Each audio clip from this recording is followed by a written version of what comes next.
সকলকে এক্ষুনি আমার ফোনটা পড়ে যাচ্ছিল। আজকে হচ্ছে 17 ফেব্রুয়ারি শনিবার, আর এখন টাইম হচ্ছে 8:30, আর আমি একটু যাচ্ছি বাজারে। আমার বাজার বোধহয় আপনারা চিনেই গেছেন। আর ব্যাস, বাড়ি থেকে বেরিয়েই ডান দিকে।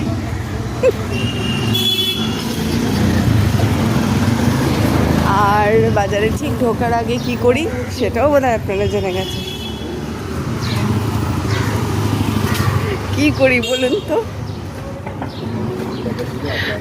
আমি জানি আপনারা জানেন, সব পুচকুগুলো শুয়ে আছে।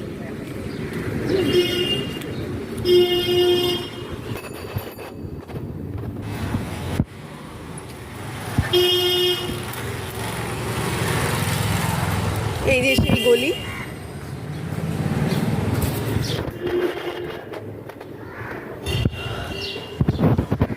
আর এই গলিতে আমি প্রণাম করতে আসি। আমি জানি আপনারা জানেন। দেখছি আমার এই সকালবেলাটা বাজারের একটাই মাত্র উদ্দেশ্য থাকে, সেটা হচ্ছে ফুল। ফুল হচ্ছে জবা ফুল।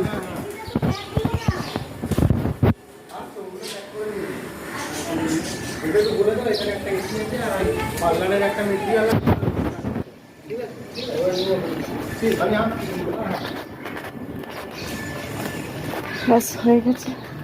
আজকে কি হচ্ছে, সব হাত থেকে ব্যাগ প্যাক পড়ে যাচ্ছে, মোবাইল পড়ে যাচ্ছে। আজকে কিলবিল কিলবিল করে। আজ সব রোদ্দুরে ঘুমাচ্ছে।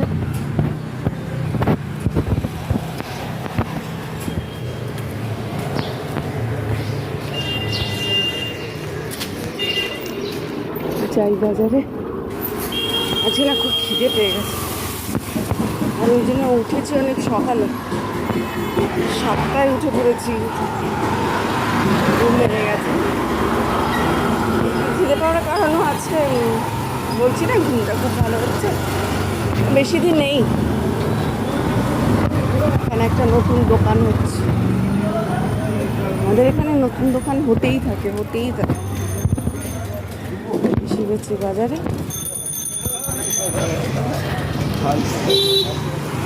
বন্ধ রাখি, আবার পরে আসছি, দেখি ফুল পাই কিনা। দেখুন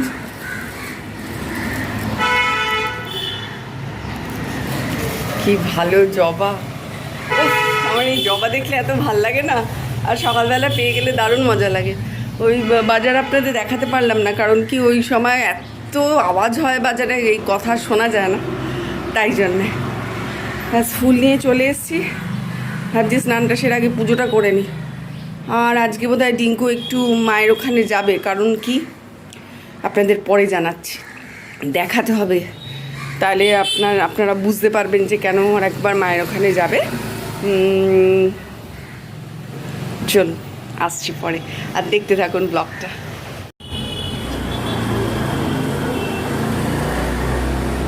বাবা, আমি তো এখন ছুটে সুতো পড়াতেই পারছি না, কিছু দেখতে পাচ্ছি না।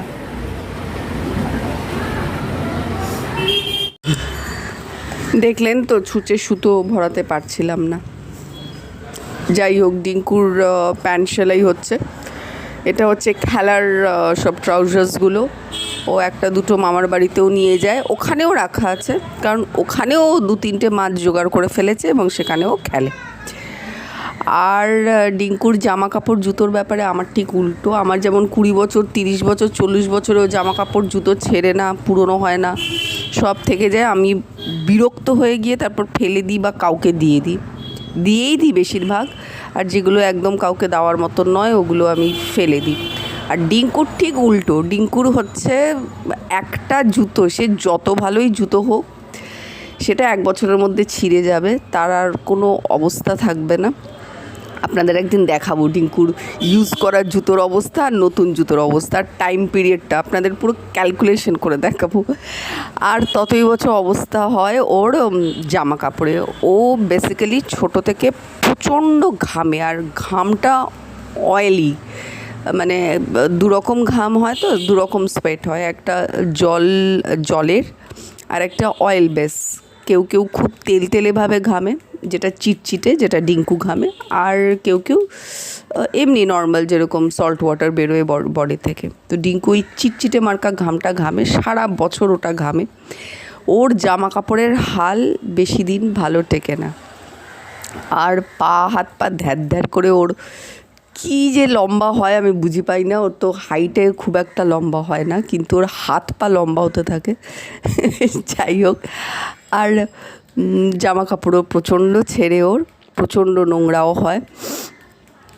তো এখন 2-3টে ছেঁড়া জামা কাপড় আর কি কাচাই ছিল, যেহেতু কালকের খেলার জামা কাপড়গুলো ডাম্প করা হয়েছে, ওগুলো আর কি খেলার মতন অবস্থা নয়। তো আরেক সেট বার করা হলো, যেগুলো মামার বাড়িতে গিয়ে এখন যাচ্ছেই মনে আনন্দ নিয়ে যে ওখানেও হাফ ডজন খেলে আসবে আর কি। তো সেইটা আর কি সেলাই করে দিচ্ছি। এই ট্রাউজারটা খুব শখের, ওর কালার কম্বিনেশনটা খুব ভালো লাগে। আমি একটা লোকাল দোকান থেকে এটা কিনেছিলাম। তো ওর খুব একদম শুরু থেকেই এটা খুব পছন্দের, গ্রিন আর সাইডে নেভি ব্লু পাইপিং। আর মেটেরিয়ালসটাও খুব ভালো, আমি দেখেই কিনেছিলাম যাতে এটা খেলতে পারে। এই হলো গিয়ে ব্যাপার। আর এখানে ওকে সেলাই টেলাই করে দিলে ও এই আমার ক্যামেরাটা দেখুন ধরে আছে আজকে। হঠাৎ কি মুড হলো, ওর যা হয় এরকম হঠাৎই হয়। আমি আমার ফোনটা এক জায়গায় রেখে আর কি শ্যুট করতে করতে সেলাই করব ভেবেছিলাম, তো সেটা কিছুতেই রাখতে পারছিলাম না একটা ঠিকঠাক জায়গায়। তো হঠাৎ এলো, এসে বললো আমি ধরে দিই। যে বাবা, মেঘ না চাইতেই জল, কখনো তো ধরে এরকম দেয় না নিজের থেকে। তো আমি বললাম যে তাহলে তো খুব ভালো হয়, ধরে দে। তো ওর যে রুমের দরজার কাছটা ও দাঁড়িয়ে আছে, আর দেখুন ভার্টিক্যাল ওয়েতে আর কি ক্যামেরাটা ধরে আছে। ঠিক আছে, আমি আর এটাকে অন্যরকমভাবে এডিট করিনি, ও যেরকমভাবে শ্যুট করে দিয়েছে ওরকমই রেখেছি। আর ও না কোথাও যেতে চাইলে আমি না করি না, তার একটি বিশেষ কারণ আছে। ওর মায়াটা আমি আস্তে আস্তে ত্যাগ করতে চাই। ও চলে গেলেই আমার একটা বিচ্ছিরি রকমের অস্বস্তি হতে থাকে, অবুঝ অস্বস্তি। সব মায়েদেরই হয়, আমারও হয়। মায়ের বাড়ি যাওয়ার উদ্দেশ্য। আর এই হচ্ছে আমার সেই বলছিলাম না, আজকে এই জায়গাটা গুছিয়ে ফেলবো, কারণ আজকের আমার সেরকম কোনো রান্নাবান্নার চাপ নেই, কাজ নেই। দাঁড়ান দেখাই। যে কোনো সময় যদি ডিঙ্কু যায় মায়ের ওখানে, বা আমি ডিঙ্কু একসঙ্গে গেলাম, বা আমি একলা গেলাম, মোট কথা মানে আমার এই বাড়ি থেকে যদি ওখানে কেউ পৌঁছায়, ব্যাস মায়ের শুরু হয়ে যাবে। যা রান্নাবান্না করেছে সেগুলো তো দেবেই টিফিন বাটি ভরে ভরে, আর যা করেনি সেগুলো আবার বানিয়ে আবার ওখানে খাবো, সে তো হলো, উঠলাটা চুকে যায়, সেইগুলো আবার টিফিন বাটি করে করে এখানে আমাকে পাঠিয়ে দেওয়া হয়। আর এই হচ্ছে মায়ের অভ্যেস। মা আর ভাই, তাহলে বলি আপনাদের কিছু কথা আমার মায়ের সম্বন্ধে। আমার মা ভাই থেকে আমি শুধু আলাদা একটা জায়গাতেই থাকি। ওরা আর কি কোনো কিছু বাড়িতে আসলে আমার নামে আলাদা করে তুলে রাখা হয়। আর এখন তো নাতি, এখন ডিঙ্কু আছে, ডিঙ্কুর জন্য রাখা হয়, মানে আমাদের জন্য আলাদা করে একটা ওরা একলা কিছু করতে পারে না। আপনারাও রিলেট করতে পারছেন আমি জানি, বিশেষ করে মায়ের সঙ্গে রিলেট করতে পারছেন। মারা এরকমই হয় বোধহয়। তো কোনো কিছু ওদের ওখানে আসলে আমি সব সময় পাঠাতে পারি না। আমার যা যা হয় আমি নিয়ে গেলাম, না নিয়ে গেলে খালি হাতেই গেলাম। কিন্তু ওরা লিটারেলি ওটা মেনটেন করে। এই যে ডিঙ্কু যাবে, এই সব টিফিন বাটি আমার মায়ের জমানো একটা নেশা। এই টিফিন বাটি আর এই ব্যাগ, এগুলো হচ্ছে মায়ের নেশা। কেন নেশা? না এইগুলো যত জমবে তত আমার বাড়িতে খাবার আসবে।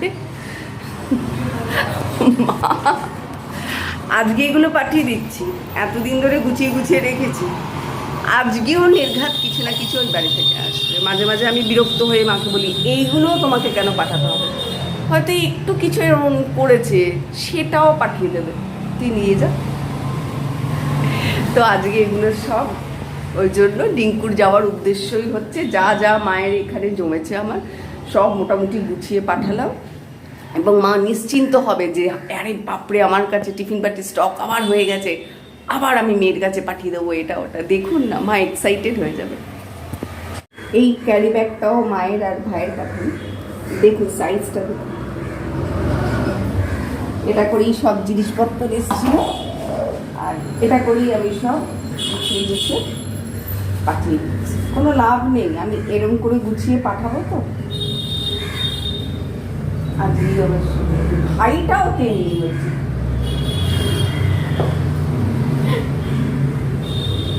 এটা ধরে সব কিছু গুছিয়ে দিই, না হলেও 6টা ব্যাগ। আর থলি ব্যাগ না হবে, এগুলো ব্যাগ বললে ব্যাগের অপমান হবে, এগুলো থলি, বড় বড় বাজারের থলি। কি যে খুশি হবে মা এসব, এই টিফিন বাটি গেছে মানে মুখটা মিস করছি।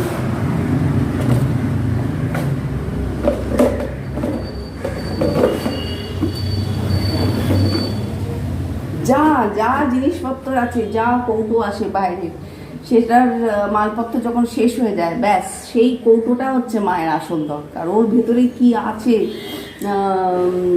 প্রোটিন শেকের কৌটো নাকি কফির কৌটো নাকি বলুন মুড়ির কৌটো নাকি মোট কথা যে হরলিক্স যা যা আর কি বাইরে থেকে প্লাস্টিকের ডিব্বা ফিব্বা আসে, এমনি টিফিন বাটি তো ছেড়ে দেন, যেই সব ডিব্বা ফিব্বা আসে ওইগুলোর মাল কত তাড়াতাড়ি শেষ হবে মা সেদিকটা দেখে আর কি।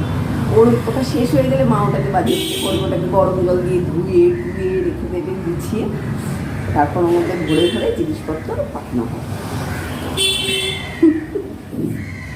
ডিঙ্কু চলে গেল, ঘর ফাঁকা হয়ে গেল, এই জাস্ট বেরোলো।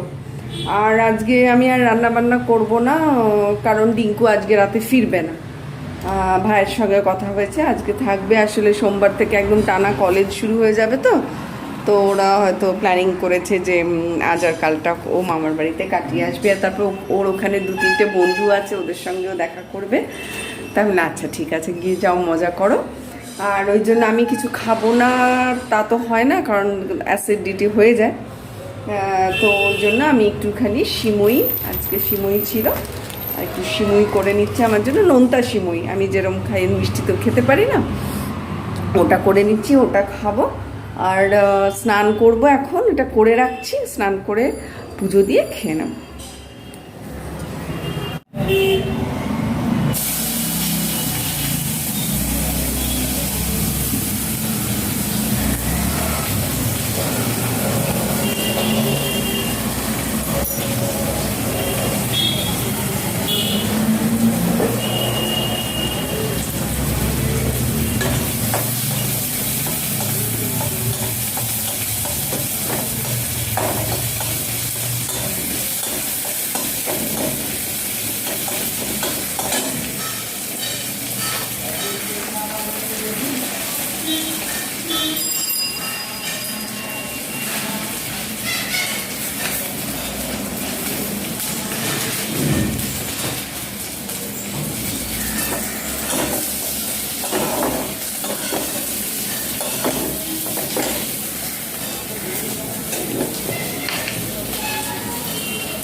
হয়ে গেল আমার সিমুই,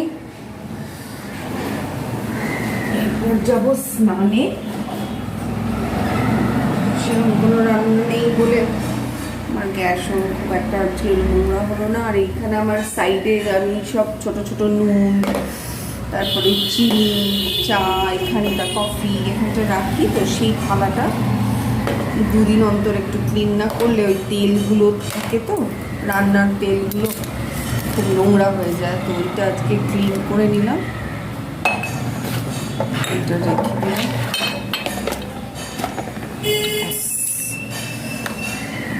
মোটামুটি কাজ শেষ রান্নাঘরের।